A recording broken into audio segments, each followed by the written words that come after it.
Guys, welcome to my YouTube channel. So ngayon may panibago po akong isi-share na video sa inyo guys. So sa video ito, paano ba tayo mag-load ng TNT sa GCash. So mag-load tayo ng token text gamit ang ating GCash. So regular load po ito guys. Paano mag-load ng regular load gamit ang GCash sa token text. So ngayon, open lang natin ating GCash.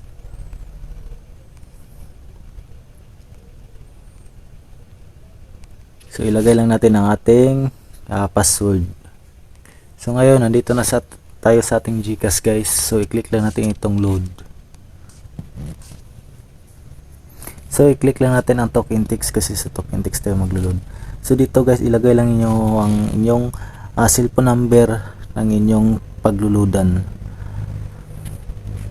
So kung nalagay na niyo ang cellphone number ng inyong pinagluludan guys, click niyo ang next.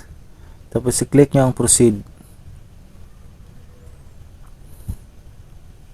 So dito guys, click lang nyo ang regular kasi regular po yung ilulod natin. So dito guys, may pagpilian dito, may 10, 15, 20, 30. So ang ilulod natin 600. So ayun. So i-click natin ang buy now.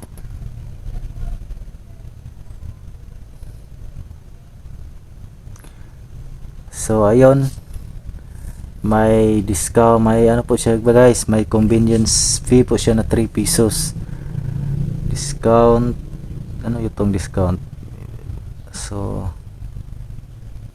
i-click natin ang discount. So do not use a butcher. So di tayo mag-use ng butcher guys, click natin yan.